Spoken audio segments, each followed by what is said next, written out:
MCD election Delhi में चल रहे हैं और काफ़ी व्यूवर्स की ये डिमांड थी कि एक्नॉलेजमेंट सीट के बारे में बताया जाए, जो कि 4 दिसंबर 2022 को जमा करानी है। तो साथियों, ये एक्नॉलेजमेंट सीट सबसे अहम होती है और इसी के अकॉर्डिंग हमें अपने सारे पैकेट्स को शेड्यूल करना पड़ता है, उनको मेंटेन करना पड़ता है। अतः वीडियो पूरी की पूरी देखें ताकि कोई बात रह ना जाए। वो कुछ नई चीज़ें अब की बार ऐड की गई हैं, उन चीज़ों को भी आपने देखना है। चैनल को सब्सक्राइब कर लें ताकि इलेक्शन से संबंधित मेन इंपॉर्टेंट चीज़ें आपको मिलती रहे।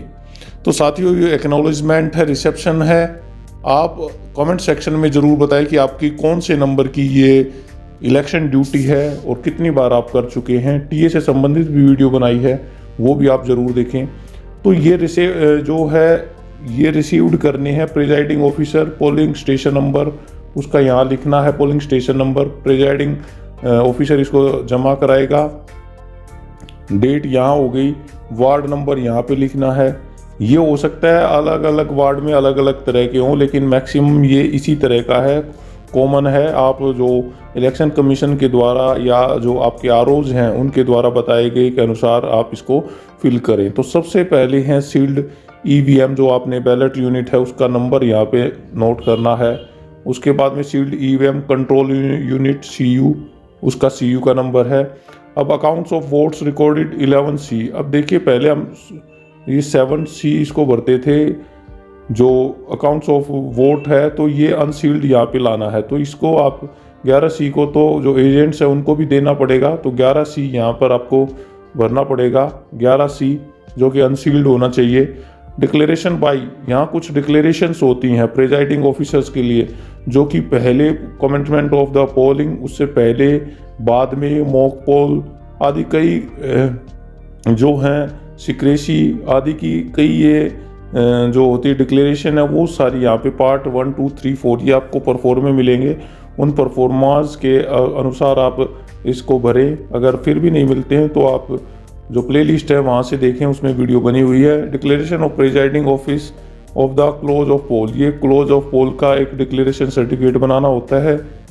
प्रिजाइडिंग ऑफिसर डायरीज की 2 कॉपी कम से कम बना लें, प्रिजाइडिंग ऑफिसर डायरी की, और 11C की भी आपने 5-6 कॉपी कम से कम बनानी पड़ेंगी। तो प्रिजाइडिंग ऑफिसर डायरी आपने अपने पास भी 1 कॉपी रख लें, क्योंकि ये बाद तक काम आती है। अगर इलेक्शन के बाद में भी कोई दिक्कत है तो आपसे ये चीज़ें पूछी जा सकती हैं। तो C और F मेरे ख्याल से 1 कॉपी आप अपने पास भी रखें, इलेक्शन के बाद में भी पूछा जा सकता है। अब यहाँ पे अगर कोई ऑफिसर को एडिशनल डायरी है, 13 OPO हैंडबुक है, वो यहाँ पे आपको जमा कराना है। तो ये सारे जो है एक्नॉलेजमेंट के लिए एक्स्ट्रा हैं। अब इसके अलावा स्टैच्यूरी और नॉन स्टैच्यूरी जो कवर हैं वो यहाँ पे हम बात करेंगे। तो स्टैच्यूरी में यानी कि ये सील्ड होंगे, ये सील्ड कवर होगा, ये एक बड़े पैकेट में इनको सील्ड करके रखना है आपको। ये वहाँ पर ओपन नहीं करने हैं, एक बड़े पैकेट में इसको सील्ड करेंगे। तो सील्ड पैकेट है मार्क कॉपी, जो कि PO1 के ऊपर रहता है। PO फर्स्ट है उसके पास इलेक्ट्रो रोल होती है, जिसमें वो निशान से काटता है।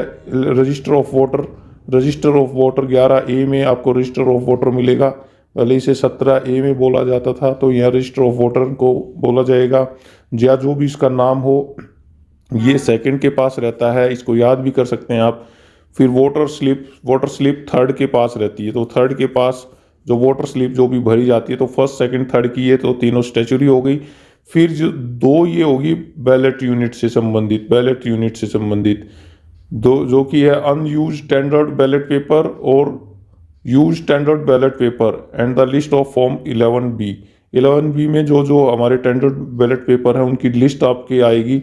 ये ध्यान रखना, अगर आपके पास ये नहीं है, अनयूज्ड स्टैंडर्ड बैलेट पेपर होगा या यूज्ड स्टैंडर्ड बैलेट पेपर होगा, दोनों में से एक नील होगा या दोनों भी हो सकते हैं। अगर नील है तो वहाँ पर आपने एक नील लिख के और एक एनवलप के अंदर इसको डाल देना है। ये बड़ा ध्यान से रखना है कि नील के कुछ पेजेस आप बना के रखें पहले ही, और उस पर PS वगैरह के साइन भी करने हैं आपने, नील लिख के उस पर साइन भी करने हैं, और उसके बाद में उसको एनवलप के अंदर डाल के और सील करना है। मतलब अगर कोई भी डॉक्यूमेंट्स नील है तो वहाँ पे आपके साइन स्टैम्प वगैरह भी जरूर करें आप। तो यहाँ पर इन्होंने बोल दिया कि नील उसको रखें। अगर ऐसा कोई भी रिकॉर्डेड है तो तो यहाँ पे बाद में बड़ी दिक्कत होती है, तो इस चीज़ को ध्यान रखें। अब स्टैचुरी कवर में, आपका स्टैचुरी कवर में देखें तो जो सेकंड जो पैकेट है, यहाँ पर आपको इसमें नॉन स्टैचुरी कवर में आपको आना है। तो यहाँ पे आप देखिए कि जो इलेक्ट्रो रोल है other than the mark copy, आपको 2 कॉपी और मिलती हैं, तो टोटल 3 इलेक्ट्रो रोल मिलते हैं। एक मार्क कॉपी होती है और 2 एक्स्ट्रा होती है, तो वो यहाँ पे आ जाएंगी। इसमें जो पोलिंग एजेंट्स के फॉर्म है 8B जो पोलिंग एजेंट से हमने लिए हैं उनके लेटर, अपॉइंटमेंट लेटर, वो यहाँ जाएगा। EDC सर्टिफिकेट अगर है तो यहाँ पर सी इनको नंबर 1 ABCD डाल दें और इसी तरीके से उनको सीक्वेंस में रख ले। आप उनको किसी धागे में भी पिरो सकते हैं ताकि वो आगे पीछे ना हो, या रबड़ बैंड में डाल सकते हैं। तो cover containing election duty certificate 13A हो गया, अगर है तो, नहीं तो नील लगाएंगे। अगर लिस्ट ऑफ चैलेंज वोट है तो फॉर्म 10 में आ जाएगा। अगर ब्लाइंड है, ब्लाइंड के लिए 10A, अगर वो कंपेनियन के लिए करते हैं तो यहाँ पे आ जाएगा। Cover containing receipt book of cash, अगर रिसिप्ट बुक है जो कि चैलेंज वोट के लिए काटी जाती है, वो इसमें लगा दिया जाएगा। Unused paper, damage paper seal जो होती हैं, डैमेज पेपर सील को यहाँ रखेंगे हम। अनयूज्ड वोटर स्लिप्स और अनयूज्ड डैमेज टैक्स, अनयूज्ड यहाँ पर भी नील लगा सकते हैं। अगर जो कोई भी डैमेज है containing unused and damage special tax, ये स्पेशल टैक्स है, ऊपर स्पेशल पेपर सील है, ये स्ट्रिप सील है। तो 3 तरह के, एक स्पेशल टैक्स तो एड्रेस के हो गए हमारे, और पेपर सील और एक स्ट्रिप सील, ABCD सील भी जिसको हम बोल देते हैं। तो ये सारे के सारे आ जाएंगे। अब थर्ड पैकेट में हमें जो रखना है वो प्रिजाइडिंग डायरी रखनी है, manual of electronic voting machine अगर मिले तो, फिर आपने जो इंक है वो सेल्फ इंकिंग पैड भी मिलेगी एक, metal seal of the presiding officer, arrow cross mark, rubber stamp, cup of setting the individual ink, तो इंक को रखने के लिए एक कप मिलता है, तो वो यहाँ पर हमें रखना है। तो ये सारे के सारे 4th packet each of the 5 smaller cover packet to be include in the first packet marked statutory cover. तो ये सील भी करना है आपने, और बड़े को जो है वो सील आपने करना है। इस तरह से इसको ध्यान से रखना है। Non statutory cover, statutory cover, इनको अलग अलग आपने रखने हैं और इनको उसी तरीके से संभाल के रखना। तो ये जो डिटेल्स है वो आपने बड़ी ही ध्यान से इसको देखना है। और एक यहाँ पे जो चैलेंज्ड वोट है, ये सील्ड कवर हमारा जो स्टैचुरी में आएगा, ये देखिए D जो है, D sealed cover containing the list of challenge vote form 10D, तो ये इसको सील्ड करना है और ये अनसील्ड आपकी होंगी। तो इस चीज़ का ध्यान रखें आप, क्योंकि इनको ओपन करने में काफ़ी समय लगता है। तो यहाँ पर आप अपना इंचार्ज रिसेप्शन काउंटर जो है वो साइन करके देगा आपको, डेट आ जाएगी आपकी, name, designation, department, mobile number वो लिखेगा। और 3 copy of acknowledgement sheet have to be prepared and 1 copy is to be given the presiding officer, rest copy to be given the RO। तो इसकी 3 कॉपी बनेगी, एक आपको प्रिजाइडिंग ऑफिसर को मिल जाएगी।